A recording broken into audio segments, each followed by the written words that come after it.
बहुत समय पहले किसी गांव में जयमल नाम का एक बूढ़ा किसान रहता था।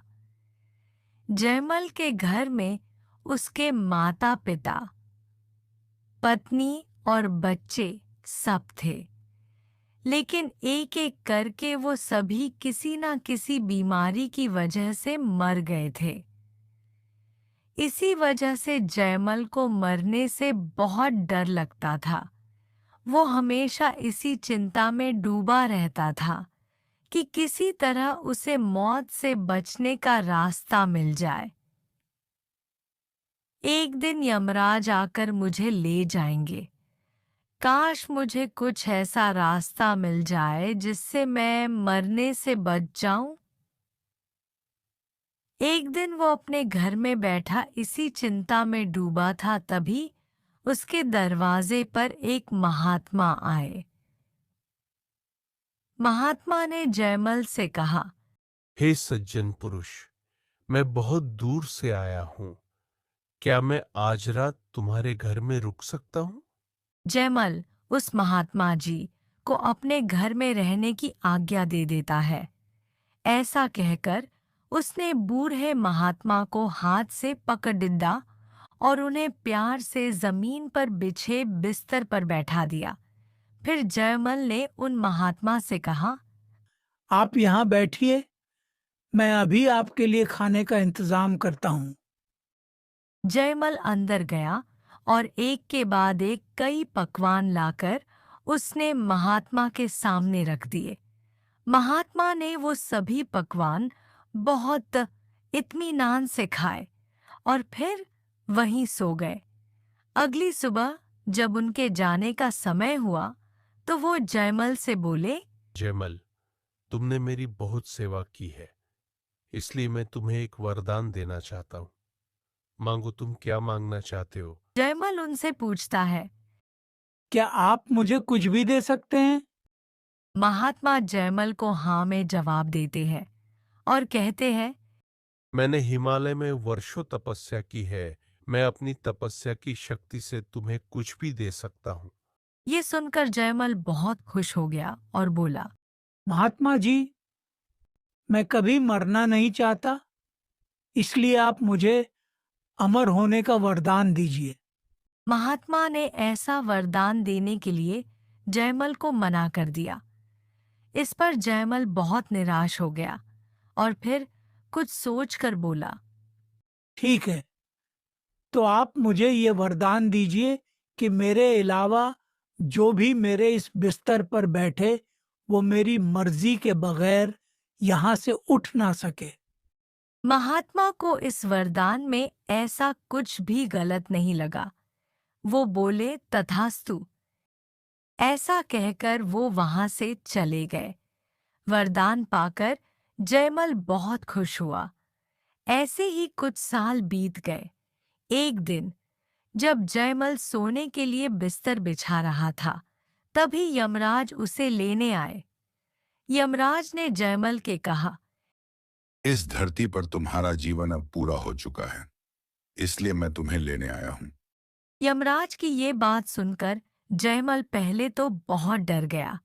फिर उसने अपने बिस्तरे को देखा तो उसे महात्मा के दिए वरदान की याद आई। वो खड़ेदा होकर यमराज से बोला, ठीक है यमराज जी, पर आप पहली बार मेरे घर आए हैं, एक बार मुझे अपनी सेवा का मौका तो दीजिए।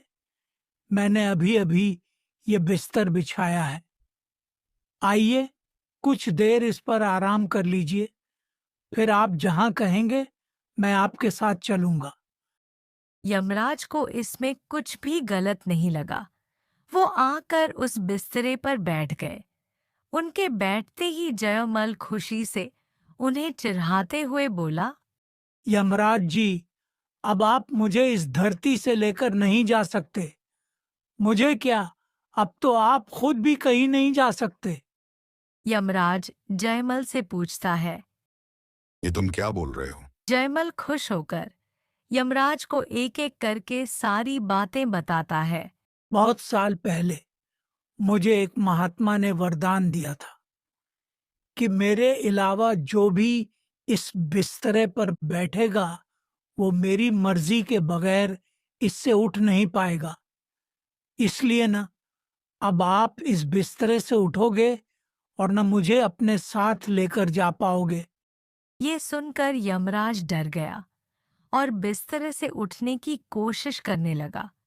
बहुत कोशिश करने पर भी जब वो बिस्तरे से नहीं उठ सका, तो वो हार मानकर जयमल से बोला, जयमल, मुझे यहाँ से उठने दो। मैं उठूंगा नहीं तो मेरा काम कौन करेगा? जयमल यमराज से कहता है, तुम्हारा काम लोगों को मारना है। तुम्हें यहाँ बिठाकर मैं खुद को और लोगों को मरने से बचा रहा हूँ। ये कहकर जयमल वहां से जाने लगा। जयमल, अगर मैं अपना काम नहीं करूंगा तो संतुलन बिगड़ जाएगा।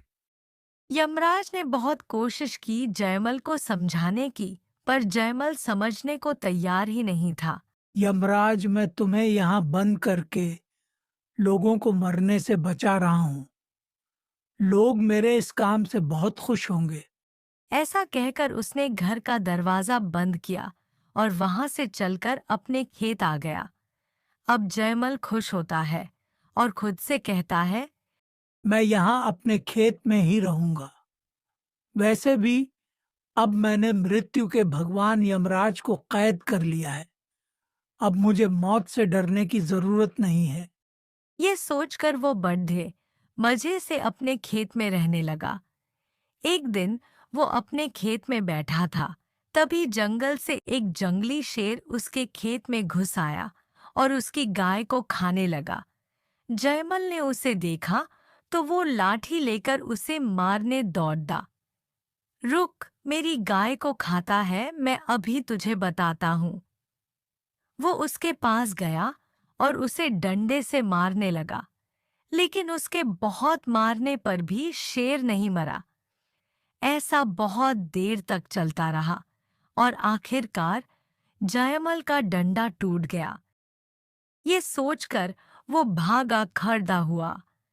शेर भी उसके पीछे भागने लगा। भागते भागते जयमल ने देखा कि जंगल के सभी जानवर गांव में घुस आए हैं और लोग उनके डर से यहाँ वहाँ भाग रहे हैं। आगे आने पर वो अपने घर के बाहर पहुंचा, वही घर जहां उसने यमराज को कैद किया हुआ था। उसने जल्दी से अपने घर का दरवाजा खोला। वो घर के अंदर गया और दरवाजा अंदर से बंद करके जोर जोर से हाँफने लगा। उसे हाँफता देख यमराज ने उससे पूछा, क्या हुआ जयमल? जयमल यमराज को बताता है, पीछे एक जंगली शेर गया था। मैंने उसे बहुत मारा, लेकिन वो मर ही नहीं रहा था। और तो और जंगल के सभी जानवर गांव में घुस आए हैं। लोग उनसे डरकर यहाँ वहाँ भाग रहे हैं। यमराज जयमल से कहते हैं, मैंने तुमसे कहा था, अगर मैं अपना काम नहीं करूंगा तो संतुलन बिगड़ जाएगा। लेकिन जयमल को यमराज की बात समझ नहीं आई। उसने यमराज से पूछा, आप कहना क्या चाहते हैं? कोई भी जीव जंतु या इंसान अमर नहीं हो सकता। सबको एक दिन मरना है। जीवन और मृत्यु संसार का नियम है। अगर मैं किसी को ना मारूं तो दुनिया बढ़ते बढ़ते जानवरों, सांपों, मछलियों और इंसानों से भर जाएगी और सब तरफ हंगामा मच जाएगा। पक्षियों, जानवरों को और इंसानों को मारकर मैं वो संतुलन बनाए रखता हूँ।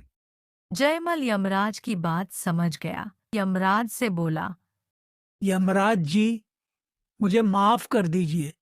कृपया आप इस बिस्तरे से उठिए और मुझे अपने साथ लेकर चलिए।